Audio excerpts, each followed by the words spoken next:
Hello friends, good morning. कैसे हैं आप लोग? आई होप आप लोग सभी अच्छे होंगे। पहले हम लोगों ने जीन पियाजे के नियम के बारे में जाना था, यानी जीन पियाजे के संज्ञानात्मक विकास के बारे में। आज हम लोग जानते हैं कोहलबर्ग के नैतिक विकास का सिद्धांत, यानी कोहलबर्ग का जो सिद्धांत था वो नैतिक विकास का सिद्धांत था। इसके बारे में जानेंगे, यानी कोहलबर्ग ने कितनी अवस्थाएं दी है, कौन सी अवस्था में क्या उन्होंने बतलाया है, ये सारी बात को आज हम लोग जानेंगे, यानी कोहलबर्ग के नैतिक विकास का सिद्धांत। अगर आप लोगों को ये वीडियो अच्छा लगता है तो प्लीज़ लाइक किया कीजिए। आपके लाइक से हमें मोटिवेशन मिलते हैं, वीडियो को और अच्छे तरीके से बना सकते हैं और मेहनत करके बना सकते हैं। Please like the video. अगर अच्छा नहीं लगता है तो डिसलाइक भी कर सकते हैं। डिसलाइक से भी हमें पता चल जाएगा कि हाँ, आप लोगों को वीडियो अच्छा नहीं लगा है। अगर कमेंट भी कर सकते हैं। ठीक है, मैं वीडियो को स्टार्ट करता हूँ। Now start the video. सबसे पहले जानते हैं कि नैतिक विकास का सिद्धांत। नैतिक विकास का सिद्धांत किसने दिया था? तो लॉरेंस कोहलबर्ग ने दिया था। ये भी प्रश्न बन चुके हैं कि नैतिक विकास का सिद्धांत किसने प्रतिपादित किया था? तो लॉरेंस कोहलबर्ग ने। यानी कोहलबर्ग का पूरा नाम क्या है? तो लॉरेंस कोहलबर्ग। ठीक है, सबसे पहले हम जानते हैं कि नैतिक विकास आखिर होता क्या है। नैतिक विकास कहते किसको है? तो बिल्कुल सिंपल से बट में लिखा हुआ है, इसे आप लोग खुद पढ़ सकते हैं, इसलिए मैं इसका पीडीएफ डाल दिया हूँ। तो समाज को निर्धारित नियमों के अनुसार, बोलते हैं जो समाज में नियम हैं उन नियमों के अनुसार चलना ही नैतिकता माना जाता है। यानी जो समाज में नियम बनाए गए हैं उससे नियम के अनुसार अगर हम चलते हैं तो क्या बोलते हैं? नैतिकता कही गई है। बोलता है उचित या अनुचित व्यवहारों को देखकर उसी के अनुरूप किए गए आचरण की क्षमता को नैतिक विकास कहा जाता है। यानी क्या गलत है, क्या सही है, इसके बारे में अपने आप को उसके जैसा आचरण करना, यानी गलत को गलत कहना, सही को सही कहना, उसके अनुरूप अपने आप को ढालना क्या कहलाता है? तो नैतिक विकास कहलाता है। ये तो हो गया नैतिक विकास का डिफिनेशन। आगे चलते हैं, उन्होंने कितनी अवस्थाएं बतलाई है, कितने स्तर बतलाए हैं। तो नैतिक विकास के जो कोहलबर्ग ने सिद्धांत दिया था उसमें 3 स्तर बतलाए थे, और सभी स्तर में कितने हैं? तो 2-2 अवस्थाएं बताए थे। यानी कह सकते हैं कि कुल अवस्थाएं हो जाते हैं 6। यानी नैतिक विकास की जो कुल अवस्थाएं हैं कोहलबर्ग के अनुसार वो 6 हैं। लेकिन 6 में क्या है? तो स्तर बता दिया गया है। लेवल कितने हैं? तो 3 हैं। यानी एक लेवल में 2-2 अवस्थाएं बतलाई गई है। तो कौन कौन से लेवल हैं? सबसे पहले यहाँ पे है पूर्व परागत अवस्था, या लेवल कह सकते हैं। यानी पूर्व परागत में क्या होता है? तो इसका जो समय दिया गया है 4 से लेकर 10 वर्ष। यानी 4 वर्ष ही क्यों दिया गया है? यानी लॉरेंस कोहलबर्ग का मानना था जो बच्चा शैशव अवस्था में होता है उसके अंदर नैतिक गुण नहीं होते हैं। आप लोग भी देख सकते हैं जो शिशु होते हैं, छोटे अवस्था में होते हैं, उन्हें नैतिकता का गुण नहीं पाया जाता है। यानी क्या वो कर रहा है, नहीं कर रहा है, ऐसा उसके अंदर कोई गुण नहीं होते हैं। इसलिए उन्होंने 4 वर्ष से 10 वर्ष बतलाया है पूर्व परंपरागत अवस्था। ये भी प्रश्न बन चुके हैं कि पूर्व परंपरागत अवस्था का समय क्या है? 4 वर्ष से लेकर 10 वर्ष। सेकंड क्या है? तो परंपरागत अवस्था। परंपरागत अवस्था का क्या होता है? तो 10 वर्ष से 13 वर्ष। और लास्ट क्या है? उत्तर परंपरागत अवस्था। इसका समय क्या है? 13 वर्ष से लेकर कहीं पे 17 मिलता है, कहीं पे 18 मिलते हैं। यानी 13 वर्ष 17 वर्ष तक या 18 वर्ष तक क्या है? तो उत्तर परंपरागत की अवस्था का समय है। हम एक एक करके सभी को जानते हैं। सबसे पहले जानते हैं कि पूर्व परंपरागत अवस्था है क्या, उसके बारे में डिटेल से जानते हैं। पूर्व परंपरागत अवस्था के बारे में,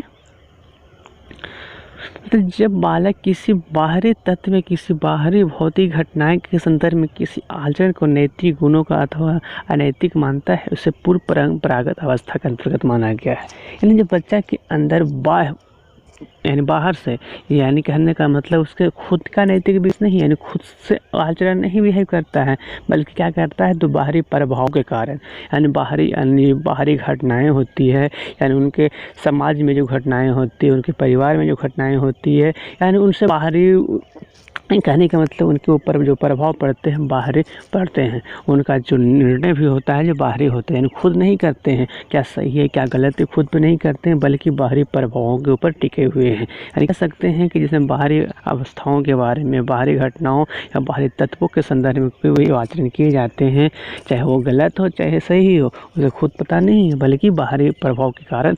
यानी इसमें बच्चा के पास जो नैतिकता का गुण बिल्कुल नहीं होते हैं, लेकिन वो क्या होते हैं कि अपने दबाव में आकर, यानी माता पिता शिक्षक के दबाव में आकर जो काम करते हैं उन्हीं को बतलाया गया है पूर्व परंपरागत अवस्था। इसके भी दो अवस्थाएं हैं, दो लेवल बतलाए गए हैं। फर्स्ट है क्या आज्ञा एवं दंड की अवस्था। यानी कहा कि आज्ञा एवं दंड की अवस्था में क्या होते हैं कि बच्चा का चिंतन दंड से प्रभावित होता है। यानी इसमें बच्चा के पास तो नैतिकता का गुण है नहीं, लेकिन वो दंड कारण, यानी दंड के माध्यम से वो उनके अंदर एक नैतिकता आते हैं, यानी दंड से प्रभावित होते हैं। परिवार के सभी सदस्य बच्चे के कुछ कार्य करने के लिए आदेश देते हैं। बोलता है कि जितने भी परिवार के सदस्य होते हैं कुछ ना कुछ करने के लिए कहते हैं। लड़का उस सारे काम को करता है, इसलिए करता है, वो नैतिक गुण नहीं होते हैं बल्कि इसलिए करता है कि उसे डर होता है कि अगर हम नहीं करेंगे तो हमें दंडित किया जाएगा। इसलिए बोला गया है कि इसे आज्ञा एवं दंड की अवस्था, यानी बच्चा खुद नहीं बल्कि दंड के कारण करता है, भय के कारण करता है। इस आदेशों को अगर पालन वो नहीं करता है तो उसे दंडित किया जाता है। इसी दंडित होने के भय से बचने के लिए वो क्या करता है तो आज्ञा का पालन करता है। यानी नैतिक विकास उसके पास हुआ, यानी किसी काम को वो किया लेकिन खुद से नहीं किया बल्कि बाहरी प्रभाव से कारण, शिक्षक के प्रभाव से, माता पिता, घर के जितने परिवार है उनके प्रभाव के कारण किया। यानी ये कह सकते हैं कि दंड से बचने के लिए, यानी दंड से बचने के लिए उन्होंने क्या किया तो आज्ञा का पालन किया। नैतिकता गुण उसके अंदर आए लेकिन खुद का नहीं है बल्कि दंड से बचने के लिए है। चलिए ये था ये क्या आज्ञा एवं दंड अवस्था के बारे में। आगे देखते हैं सेकंड अवस्था इसका क्या है।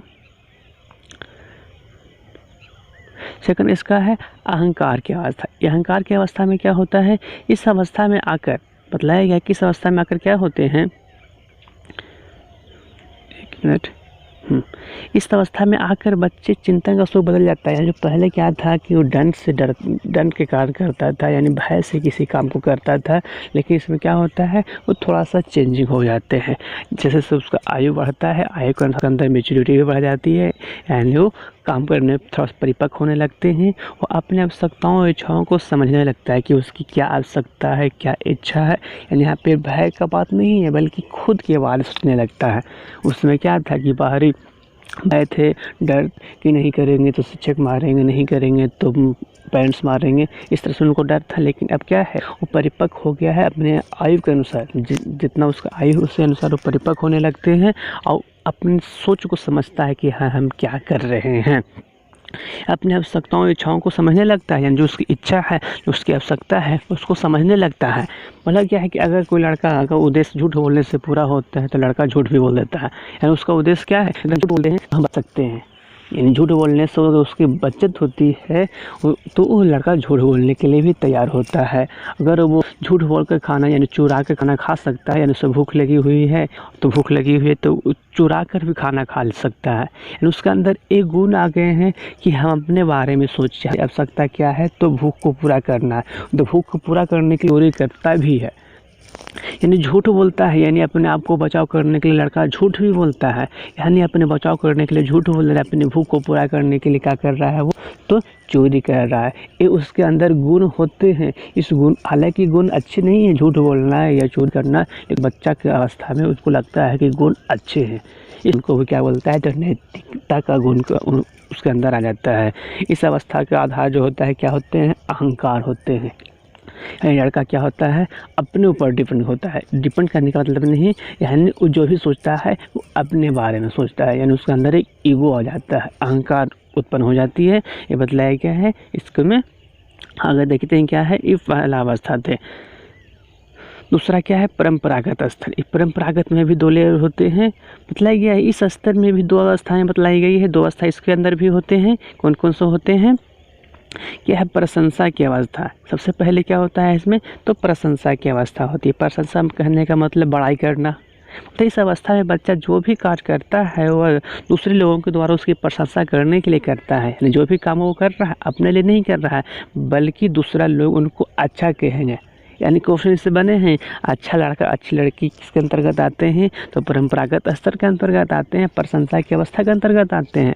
यानी उनको लगता है कि अगर हम कोई काम कर देते हैं तो हमें अच्छा होगा। इन लोगों अरे मेरा बाबू बहुत अच्छा है, काम कर देता है, तो उस अच्छा की गुण को बचाने के लड़का वहाँ पे काम करता है। यानी उनका अंदर वो सुनना चाहता है कि हम अच्छे हैं, यानी समाज में उनका नाम हो, परिवार में उनका नाम हो, यानी अच्छा बनने के लिए, यानी अच्छा वर्ड सुनने के लिए, यानी अपने आप को अच्छा, यानी लोगों की नज़र में अच्छा हो, इसको सुनने के लिए, इसको प्राप्त करने के लिए कि लोग हमें अच्छा बोलें, इसके लिए करता है तो काम को करता है, यानी आज्ञा का पालन करता है। यानी उसके अंदर भी गुण हैं। जैसे बोलते हैं कि बेटा पढ़ लेते हैं तो बहुत अच्छा बच्चा मेरा है, तो ये अच्छा बच्चा बोल दिए तो क्या एक तरह से अच्छाई को बचाना चाहता था कि हाँ अरे मेरे पापा तो हमें बड़ा किए हैं, तो क्या होता है तो उस समय पानी ला के दे देता है। यानी उनके अंदर ये भी गुण है, क्या एक तरह से नैतिकता गुण ये भी है कि बड़ों को बात माना है, लेकिन बड़ों को बात किस लिए मान रहा है वो, तो अच्छा बनने के लिए। ये क्या थे, तो प्रशंसा की अवस्था थी। सेकंड देखते हैं इसमें क्या है, परंपरागत अवस्था के सेकंड अवस्था क्या है, तो सामाजिक सम्मान की अवस्था, यानी सामाजिक सम्मान की अवस्था सेकंड है। इसमें क्या होता है कि समाज में ज़्यादातर लोग सदस्य नैतिक विकास की अवस्था पे पहुंच जाते हैं। बोलता है समाज के अधिकतर लोग इस अवस्था तक पहुंच जाते हैं, यानी कोहलवर का मानना था कि बहुत सारे लोग इस अवस्था तक पहुँच जाते हैं। बोलते इस अवस्था में प्रवेश से पहले समाज को इसलिए बेहतर मानता है क्योंकि उसकी प्रशंसा होती है। बोलता है इसके पहले भी हम लोग देखते थे प्रशंसा की अवस्था में अच्छा लड़का अच्छा लड़की, इसमें वो लड़का काम करता था, किस लिए काम करता था कि उससे अच्छाई का प्रतीक हो, अच्छा बने रहे, इसलिए उस सारे काम को, समाज के सारे काम को, अपने घर के काम को, बाहरी काम को करता था ताकि उनको समाज अच्छा बोले। लेकिन अब क्या होता है, इस अवस्था में आने के बाद वो बच्चा स्वयं जानने लगता है, यानी जान गया कि हाँ कौन सा काम हमारे लिए अच्छा है, कौन सा काम हमारे लिए गलत है। यानी कह सकते हैं कि इस समय आने के बाद वो क्या करता है, समझने लगता है कि समाज के नियम उनके लिए महत्वपूर्ण है। यानी समाज में नियम बनाए गए हैं कि बड़ों को आज्ञा का पालन करना चाहिए। इस सारी बातों को लड़का समझने लगता है। इसके पिछले अवस्था तक क्या था वो, कि अपने आप को भी बड़ा सुनने के लिए काम करता था, लेकिन इस अवस्था में आते के साथ वो क्या होता है, उसके अंदर ये गुण आ जाते हैं, यानी नैतिक विकास इतना डेवलप कर जाता है कि समाज के नियमों को समझने लगता है कि जो समाज में नियम बनाए गए हैं वो अच्छे हैं, उनको मानना चाहिए, महत्वपूर्ण है। बच्चा समाज के अपना लक्ष्य मानने लगता है, यानी समाज के नैतिक आचरणों को ज्ञान बच्चा को स्वयं हो जाता है। यानी जो समाज में नियम बनाए गए हैं उस सारे ज्ञान क्या होते हैं, बच्चा खुद जान जाते हैं, उनके अंदर स्वयं गुण आ जाते हैं। और समाज का विरोध नहीं करना चाहता है कि अगर समाज का विरोध करेंगे तो हमारे लिए गलत है, समाज के अनुरूप हमें चलना चाहिए। इस सारे गुण क्या आ जाते हैं, तो उस अवस्था में आ जाते हैं उनके पास। कौन सी अवस्था में, तो समाज की व्यवस्था की समान की अवस्था में, यानी समाज की व्यवस्था को समान करने लगता है। यानी समाज की जो व्यवस्था बनाई गई है, जो समाज के नियम बनाए गए हैं, उस नियम को स्वयं पालन करने लगता है। न दंड का उसे है न उसे प्रशंसा की अवस्था है, बल्कि खुद अपने आप सारे नियमों को पालन करने लगता है। इतना वो मैच्योर हो जाता है इस अवस्था में आते आते। लास्ट अवस्था है उत्तर परंपरागत स्तर है। इसके भी 2 पार्ट्स हैं। पहला सामाजिक समझौते की अवस्था है। इसमें क्या है, सामाजिक समझौते की अवस्था में क्या होता है, इस अवस्था में व्यक्ति परस्पर लेन देन की विश्वास करने लगते हैं। यानी इस अवस्था में आते के साथ अब व्यक्ति उसको बोल रहे हैं क्योंकि 12 वर्ष के ऊपर हो गया है, तो जो बच्चा होता है, जो व्यक्ति होते हैं, क्या वो गिव एंड टेक में विश्वास करने लगते हैं, लेन देन में विश्वास करने लगते हैं, क्योंकि व्यक्ति और समाज के बीच एक समझौता होता है। बच्चा ये समझने लगता है कि जो हम व्यक्ति है और जो हमारा समाज है, दोनों एक दूसरे से क्या है, तो समझौते पे टिके हुए हैं, एक दूसरे के लिए कार्य कर रहे हैं। व्यक्ति समझने लगता है कि समाज के नियमों को मानना चाहिए क्योंकि समाज हमारे हित का अच्छा करते हैं। यानी जो बच्चा होता है उनको ये लगता है कि अगर हम समाज के नियम को पालन नहीं करते हैं तो समाज के बीच और व्यक्ति के बीच जो समझौता टूट सकते हैं। इसलिए हमें अपने समाज के नियमों का पालन करना चाहिए। क्योंकि हमारे समाज के नियम क्या हैं, तो हमारे लिए हित की अच्छा करते हैं, यानी हमारे लिए सेफ्टी होते हैं। जो नियम बनाए गए हैं हमारे सेफ्टी के लिए बनाए गए हैं। अगर हम नियम को नहीं पालन करेंगे तो उससे हमें ही नुकसान होगा। इसलिए वो समझता है कि समाज के नियमों को पालन करना हमारा क्या है, तो कर्तव्य है। अगर नियमों के पालन नहीं करेंगे तो व्यक्ति और समाज का समझौता टूट सकता है। उन यानी ये जानते हैं, ये सोचने लगते हैं कि अगर हम समाज के नियम को पालन नहीं करेंगे तो जो समाज और व्यक्ति के बीच में जो बनाया गया है यहाँ पे तालमेल है, वो तालमेल क्या हो सकता है, तो टूट सकता है।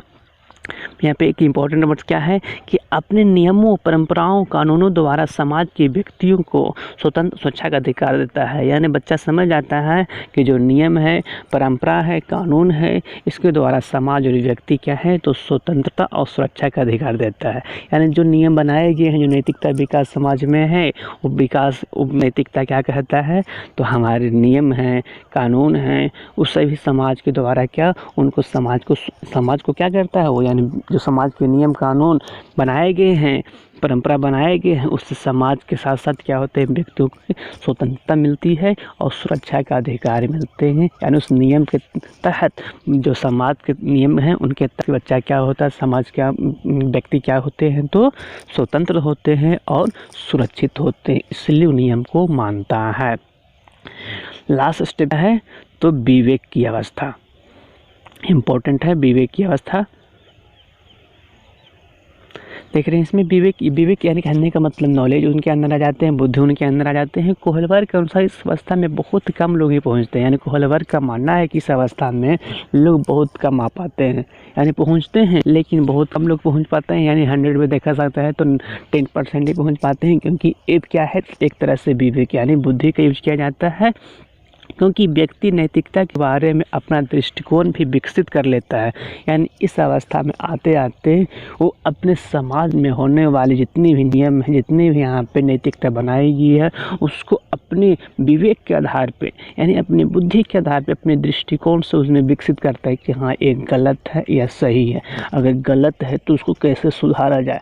हम लोग देख सकते हैं समाज में बहुत सारे व्यक्ति होते हैं, जानते हैं कि नियम गलत है, लेकिन सुधारने की कोशिश बहुत कम ही लोग करते हैं। इसलिए बोला गया है कि इस अवस्था में बहुत कम लोग ही पहुंच पाते हैं। व्यक्ति के अच्छे बुरे, उचित अनुचित आदि विषयों का भी स्वयं पर व्यक्तिगत विचार उत्पन्न होने लगता है। जो समाज में नियम बनाए गए हैं और नियम क्या हैं, तो अच्छा है, बुरा है, उचित है, अनुचित है, समाज की भलाई उससे होता है या नहीं होता है, कि लोग ऐसे ही नियम को पालन कर रहे हैं, इस सारी बातों को वो समझता है कि सही है या नहीं है। उनको विवेक के आधार पर यानी नॉलेज के आधार पर उनको विकसित करना चाहता है, उनके अंतर्गत वो लाना चाहता है कि जो बुद्धि है, बुद्धि के अनुसार यानी नॉलेज के अनुसार ये सही है या नहीं है। व्यक्ति मानने लगता है कि नैतिक विकास का एकमात्र आधार विवेक ही होता है। अब उनको क्या लग रहा है कि जो नैतिक विकास है क्या है, तो बुद्धि के आधार पे होना चाहिए। यानी सिर्फ नियम बना देने से नहीं होता है, बल्कि जो विवेक के अनुसार होना चाहिए, यानी हो बिल्कुल सही होना चाहिए। व्यक्ति समाज के नियमों को भी चुनौती देने लगता है, यही यहाँ पे मेन इम्पोर्टेंट है। इसलिए उनको कहा गया है कि सभी व्यक्ति इसमें नहीं पहुँच पाते हैं। क्यों नहीं पहुँच पाते हैं, कि जो समाज के नियम हैं उनको चैलेंज करने लगता है कि हाँ ये गलत है, तो गलत है तो सुधारने की कोशिश भी वो करता है, क्योंकि वो नियम उनके विवेक से मेल नहीं खाते। यानी गलत इसलिए कहता है, वो चुनौती इसलिए देता है वो, उनको नॉलेज है, उन नॉलेज के अनुसार, उनके नियम के अनुसार, जो नॉलेज के अनुसार नियम उनको सही नहीं बैठ पाते हैं, तालमेल उनके नियम और नॉलेज में नहीं मिल पाता है, विवेक में नहीं मिल पाता है। इसलिए वो कहता है कि नियम गलत है और नियम को सुधार की कोशिश भी करता है। अब व्यक्ति वह नैतिक विकास का आचरण होगा जो उनके विवेक का समर्थन करेगा। यानी अब जो बच्चा पहले डर के काम करता था, अब क्या हो रहा है, वो तो जो उनको नॉलेज बोलता है, जो उनके अंदर बुद्धि है, जो उनके अंदर विवेक है, वो विवेक उनके नियमों का अगर समर्थन करता है तो नियम और आचरण उनके लिए सही हैं। अगर वो नियम और आचरण उनके विवेक से परे हो जाते, ऊपर हो जाते हैं, तो वो गलत हैं। यही था इनके सिद्धांत। अगर आप लोग को वीडियो अच्छा लगता होगा तो प्लीज़ लाइक कीजिएगा, कमेंट कीजिएगा और सब्सक्राइब भी कर सकते हैं। Thank you for watching.